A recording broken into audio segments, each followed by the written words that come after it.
আমি আমি শুভেন্দু অধিকারী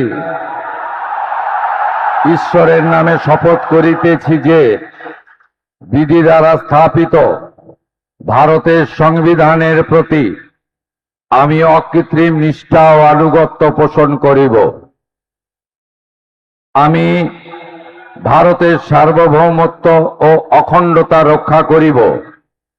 পশ্চিমবঙ্গ রাজ্যের মুখ্যমন্ত্রী রূপে আমার কর্তব্যসমূহ নিষ্ঠাপূর্বক এবং বিবেকসম্মতভাবে নির্বাহ করিব এবং ভয় বা পক্ষপাত, প্রীতি বা বিদ্বেষ রহিত হইয়া সকল শ্রেণীর জনগণের প্রতি সংবিধান ও বিধি অনুসারে ন্যায় আচরণ করিব।